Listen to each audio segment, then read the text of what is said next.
Hi friends, welcome back to my channel. అందరు ఎలా ఉన్నారండి? బాగున్నారా? అందరూ బాగుండాలి అని మనస్ఫూర్తిగా కోరుకుంటున్నాను. ఈరోజైతే నా మార్నింగ్ రొటీన్ని మీతో షేర్ చేసుకుంటూ ఒక చిన్న టాపిక్ గురించి కూడా మాట్లాడదాం అనుకుంటున్నానండి. అదేనండి, థంబ్నెయిల్లో చూసే ఉంటారు కదా, మా మంత్లీ బడ్జెట్ని మేము ఎలా వేసుకుంటాము, వచ్చిన దాంట్లో మేము ఎలా సేవ్ చేస్తాము మనీని అనే దాని గురించి ఈరోజు ఈ వీడియోలో మీకు చెప్పబోతున్నానండి.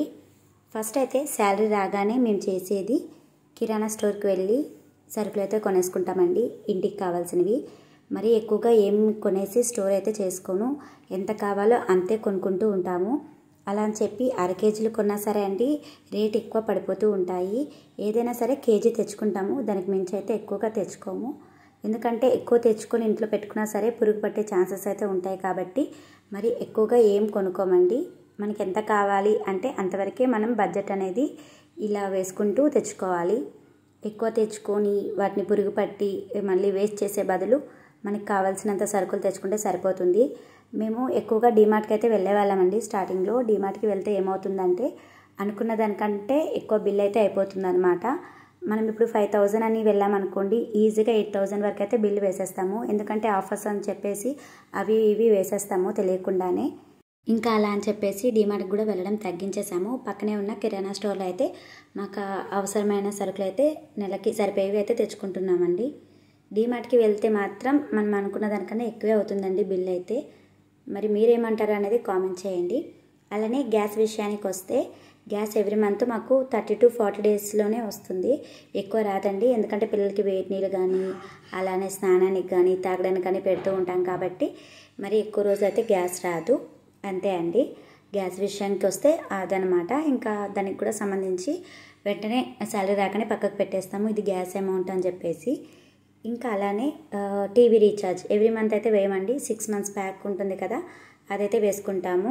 ఎవ్రీ మంత్ కంటే మనకి 6 monthsలో ఎంతో కొంత ఒక 100 తగినట్టే కదండి. అందుకని 6 monthsకి ఒకసారి వేసేస్తాము టీవీ రీఛార్జ్ కానీ, అలానే మా వారిది నాది మొబైల్ రీఛార్జెస్ కానీ ఇలానే ప్యాక్స్ చూసి వేసుకుంటూ ఉంటాము. ఇంకా కరెంట్ బిల్ అండి, కరెంట్ బిల్లు మహా అయితే మాకు 500 వస్తుంది. ఇంకా సమ్మర్ అయితే చెప్పలేమండి, ఏసీ ఉంటుంది కాబట్టి ఎక్కువ కరెంట్ బిల్ అయితే వస్తూ ఉంటుంది. ఈ 500లో కూడా ఇంకా ఏమైనా తగ్గే ఛాన్సెస్ ఉంటుందా అని చెప్పి ఎవ్రీ మంత్ చూస్తూ ఉంటాను. బట్ ఒక్కొక్కసారి యూనిట్స్ వల్ల ఎక్కువ వస్తుంది, ఎంత మనం సేవ్ చేయాలనుకున్నా. ఒక్కొక్కసారి 400, 300 ఇలా వస్తూ ఉంటుంది. నేను పిల్లలు ఉన్నంతవరకు లైట్లు కానీ ఫ్యాన్లు కానీ అన్నీ వేసే ఉంటాయి. ఒకసారి పిల్లలు కనుక స్కూల్కి వెళ్ళిపోయారే అంటే ఇంకా నాకు అవసరమైతేనే నేను ఫ్యాన్ కానీ లైట్ కానీ వేస్తానండి. అవసరం లేని రూమ్స్లో అన్నిట్లో నేను అన్నీ ఆఫ్ చేసేస్తానమాట. ఈ విధంగా అయినా సరే కరెంట్ బిల్ ఎంతో కొంత సేవ్ అవుతుందని చెప్పేసి ఇలా ఆలోచిస్తూ ఉంటాను. ఇంకా అలానే బట్టల విషయానికి వస్తే మరి ఎక్కువగా బట్టలు అయితే కొనుక్కోమండి. ఇప్పుడు యూట్యూబ్లో చూస్తూనే ఉన్నాము, చాలామంది కొలాబరేషన్స్ అయితే చేస్తున్నారు. వాళ్ళు వేస్తున్నారు కదా, అది నచ్చింది అది కొనుక్కోవాలి అనే ఉద్దేశం అయితే అస్సలు నాకు లేదండి. ఎందుకంటారా, వాళ్ళకి ఫ్రీగా వస్తుంది, వాళ్ళు వేస్తున్నారు. మనం అది అవసరం లేకుండా కొనుక్కొని ఎందుకు వేస్ట్ చేయాలి అని అనిపిస్తుంది అనమాట నాకు. మనకి తప్పదు, మనకి అవసరం అంటేనే కొనాలండి, లేదు అంటే వేస్ట్గా బట్టలు కొనేసి అయితే పక్కకు పెట్టుకోకూడదు. మేమైతే ఎక్కువగా పండగ టైంలో అండి, అంటే సంక్రాంతికి, మ్యారేజ్ డేకి, అలానే వరలక్ష్మి వ్రతానికి ఇలా అయితే తీసుకుంటూ ఉంటాను రేట్వి.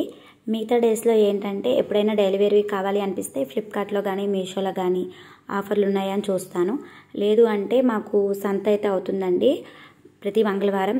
ఆ టైంలో సరే డైలీ వేర్వి ఏవైనా 200 రూపీస్లో అయినా టాప్స్ ఉంటే చూసి తీసుకుంటానమాట. అలా అవసరం అంటేనే తీసుకుంటాను, కానీ బట్టలకైతే మరీ ఎక్కువైతే వేస్ట్ చేయనండి. ఇంకా పిల్లల విషయానికి వస్తే వాళ్ళకి అలానే సంక్రాంతికి, నెక్స్ట్ వాళ్ళ బర్త్డేస్కి ఒకరి బర్త్డే అయిందనుకోండి ఇద్దరికి తీసుకుంటాం అనమాట అలా.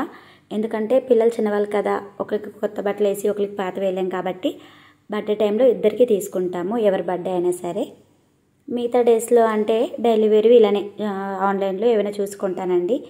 మాకంటే మా వారు మరీ తక్కువగా వేస్తుంటారు, ఎక్కువగా యూనిఫామే ఉంటుందని చెప్పేసి కొంచెం బట్టలు అయితే మరీ తక్కువ మా వారు అయితే కొనుక్కోవడం. ఇంకా అలానే దగ్గర వాళ్ళ ఫంక్షన్, ఇంకా ఆ టైంలో మంచి బట్టలు ఉండాలి అంటే ఆ టైంలో కొంటాను, అంతే తప్ప ఎప్పుడు పడితే అప్పుడైతే బట్టలు అయితే కొననండి. ఎందుకంటే ఎంతో కొంత మనం సేవ్ చేసామనుకోండి వాళ్ళ స్టడీస్కి పనికొస్తుంది, ఎందుకు వేస్ట్గా బట్టలు కొనేసి బీరోలో దాచుకోవడం అని నా ఫీలింగ్ అనమాట. అలా అని చెప్పి మరీ కొనమ్మని కాదు, టైం చూసుకొని అది అవసరం అంటేనే అలా ఆలోచించి కొనాలి. మనమే కదండి ఇంట్లో సేవ్ చేయాలి లేడీస్. మనం కూడా సేవ్ చేయకపోయామనుకోండి మగవాళ్ళు కూడా చేయరు. మనం ఎంతో కొంత ఆలోచిస్తే వాళ్ళు అలానే ఆలోచిస్తూ ఉంటారు. ఇంకా పిల్లల విషయానికి వస్తే వీళ్ళకి టాయ్స్ కూడా మరీ ఎక్కువగా ఏం కొననండి. కొంచెం చిన్నప్పుడు కొనేదాన్ని, ఇప్పుడు రాను రాను తగ్గించేశాను. వాళ్ళకి ఇది యూజ్ అవుతుంది అని అనిపిస్తేనే కొంటాను. వాళ్ళు ఏడ్చారు కదా అని చెప్పి ప్రతిదీ కొననండి. వాళ్ళు కొద్దిసేపు ఏడిస్తే కొద్దిసేపు బతిమలాడి అలా ఏదో ఒకటి చెప్పేసి అంటే అది డైవర్ట్ చేసేస్తాను. అంతేగాని వాళ్ళు ఏడ్చారు కదా అని చెప్పేసి అన్నీ కొనను. వాళ్ళకి చెప్పాలి, వాళ్ళు ఏడ్చారని మనం ప్రతిదీ కొంటే వాళ్ళు ప్రతిదీ అడుగుతారండి. వాళ్ళకి ఇంకా యూజ్ అవుతుంది అంటే మాత్రం తప్పకుండా కొంటాను. చిన్నప్పుడు కొనేవాళ్ళం, ఇప్పుడు రాను రాను అలా తగ్గించేస్తున్నానండి ఏవైనా కొనడం. ఇంకా ఇంట్లో డెకర్ ఐటమ్స్కి వస్తే నేనైతే ఇప్పుడు వీళ్ళు చిన్నవాళ్ళు కాబట్టి మరి ఇంటి నిండా ఏ డెకరేషన్ ఐటమ్స్ కానీ ఏవి పెట్టట్లేనండి. ఎందుకంటారా, ఏ వస్తువు కానీ కింద పడేశారనుకోండి అది వేస్ట్ అవుతుంది. వాళ్ళకి తెలీదు, వాళ్ళకి తిట్టినా ఇంకా ఏం లాభం ఉండదు. అందుకని చెప్పేసి పిల్లలు చిన్నవాళ్ళు కాబట్టి మరి వాటికి కూడా నేను ఎక్కువ అమౌంట్ అయితే వేస్ట్ చేయనండి. ఇప్పుడు ఏమైపోయింది, మనం మిడిల్ క్లాస్, ఇంకా తప్పదండి, మన ఇల్లు ఇలాగే ఉంటుంది. వాళ్ళ ఇల్లు బాగుంది, వాళ్ళు అది కొనుక్కున్నారు ఇది కొనుక్కున్నారు మనకు ఉండాలి అని మాత్రం నేను అస్సలు ఫీల్ అవ్వనండి. కొంచెం పిల్లలు పెద్దవాళ్ళు అయ్యి వాళ్ళు ఇంకా వాళ్ళకు కూడా ఈ ఐటెం ఇలా వాడొచ్చు అని తెలిసినప్పుడే కొనొచ్చు అని చెప్పేసి ఇప్పుడైతే నేను ఇంకా ఇంటికి ఎంత కావాలో అంతవరకే డెకరేషన్ ఐటమ్స్, అవి ఆర్టిఫిషియల్ ఫ్లవర్స్ అండి. మిగతా వేవి గాజు ఐటమ్స్ కూడా నేను కొనట్లేదు పిల్లలు ఉన్నారని చెప్పేసి. ఇంకా రెంట్ విషయానికి వస్తే మాది రెంట్ వచ్చేసి 5500 అండి. కరెంట్ బిల్లు ఒక 500, 600 అలా వస్తుంది. టోటల్గా వచ్చి ఒక 6200 అలా అవుతుందండి మంత్కి. మేము ముందు క్వార్టర్స్లో అయితే ఉండేవాళ్ళము. హెచ్ఆర్ఏ వచ్చేసి 7500 అండి. ఇంకా అక్కడ ఎక్కువ అయిపోతుంది, డబుల్ బెడ్రూమ్ పిల్లలతో ఎందుకు వేస్ట్ అని చెప్పేసి మేము 8 months అవుతుందన్నమాట రెంట్ హౌస్లోకి వచ్చేసి. ఇప్పుడు మాకు 2000 అయితే సేవ్ అవుతుంది ఈ బయటికి వచ్చేసిన తర్వాత. ఈ మిగిలిన డబ్బులు కూడా వేస్ట్ అవ్వకూడదని చెప్పేసి మేము వచ్చిన నెక్స్ట్ మంతే వాషింగ్ మిషన్ కూడా ఈఎంఐ ద్వారా అయితే తీసుకున్నాము. ఇంకా 2000 సేవ్ అవుతుంది కదండి, ఎవ్రీ మంత్ ఈఎంఐ అయితే కట్టేస్తున్నాము. అలా వాషింగ్ మిషన్ కూడా ఇప్పుడు 8 months అయిందండి తీసేసుకొని. అంటే మనీ అనేది అంతగా వేస్ట్ చేయకుండా ఒక ప్లాన్ మీద అయితే ఉన్నాము. ఇంకా పిల్లలకి సేవింగ్ విషయానికి వస్తే బాబు పుట్టిన 3 months నుండి వాడికి ఎల్ఐసి అయితే కడుతున్నామండి. ఎవ్రీ మంత్ 2600 వాడి పేరు మీద అయితే కట్టడం స్టార్ట్ చేసామండి. ఎందుకంటే అప్పుడు బాబు ఒక్కడే కదా, ఫైనాన్షియల్గా కూడా ఏమి ఇబ్బంది లేదని చెప్పి స్టార్ట్ చేసామన్నమాట. మధ్యలో 1.5 year గ్యాప్లోనే పాప కూడా పుట్టేసింది. మరి వెంటనే పాపకి కట్టాలన్నా సరే అప్పటికి ఏమైందంటే మా ఆడపడుచు వాళ్ళ పాప మెచ్యూర్ అవడం, అటు బంగారం అవి కొనడం వల్ల కొంచెం ఇబ్బంది పడి పాపకైతే ఒక 1 year వరకు ఏం కట్టలేకపోయాము. తర్వాత 1 year తర్వాత పాపకు కూడా సుకన్య సమృద్ధి కట్టడం స్టార్ట్ చేసామండి. ఇంకా పిల్లలిద్దరికీ సేవింగ్స్ అయితే స్టార్ట్ చేసేసాము. ఇంకా గోల్డ్ విషయానికి వస్తే గోల్డ్ స్కీమ్స్ అయితే చాలామంది కడుతూ ఉన్నారు కదండి. మేము కూడా కడదాం అనుకున్నాము. బట్ మాకేంటంటే మా అత్తయ్య గారు డ్వాక్రాలో ఉన్నారు. తనకి 2 yearsకి ఇలాగా లోన్ అయితే వస్తూ ఉంటుంది కదా, ఆ లోన్ డబ్బులే దాచుకొని మేమేంటంటే బంగారం బిస్కెట్ ముక్క అంటారు కదండి, అది కొనేసి పక్కకు పెట్టేస్తూ ఉంటాము. ఇలా 2 times అయితే చేసామండి. ఒకసారి అయితే మా ఆడపడుచు పిల్లలు ఉంటారు కదా, వాళ్ళు మెచ్యూర్ అయితే పెట్టేశాము. రీసెంట్గా అయితే ఒక ముక్క కొనేసి అయితే పక్కకు పెట్టాము.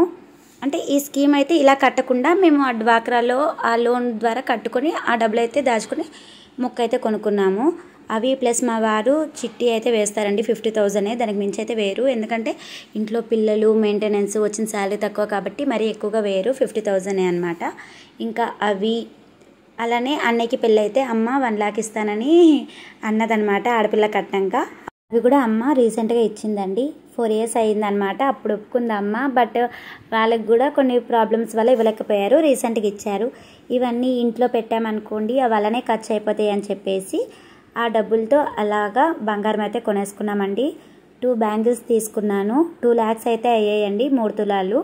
నేను ఇప్పుడు కొనేసి 2 months అయితే అయిపోయింది. నేను నెక్స్ట్ వీడియోలో మీకు బ్యాంగిల్స్ కూడా చూపిస్తాను. ఇంకా అలానే ఇంటి ఖర్చుల విషయానికి వస్తే అండి, మనకి వారంకి ఎలా లేదన్నా 2000 రూపాయలు అయితే అయిపోతుంది. పాల ప్యాకెట్లు, పెరుగు ప్యాకెట్లు, నాన్ వెజ్, కూరగాయలు, ఫ్రూట్స్ అని చెప్పేసి వారంకి 2000 అయిపోతుంది. అంటే మంత్కి ఒక 8000 అయితే ఈజీగా అయిపోతుందండి.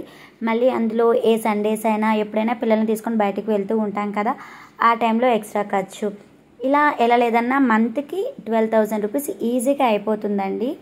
ఇవన్నీ మనం గుర్తుపెట్టుకొని మనం బట్టలకు కానీ పిల్లలకి టాయ్స్కి కానీ అలానే బయట తినడం కానీ అంటే ఆయిల్ ఫుడ్స్ ఇలాంటివన్నీ కొన్ని తగ్గించేస్తూ ఉండాలండి.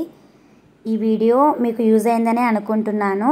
నేను ఇంకేదైనా మర్చిపోయి ఉంటే నేను నెక్స్ట్ వీడియోలో తప్పకుండా మీతో షేర్ చేసుకుంటానండి. అలానే ఈ వీడియో నచ్చితే ఒక లైక్ చేయండి. Thank you for watching. Please support.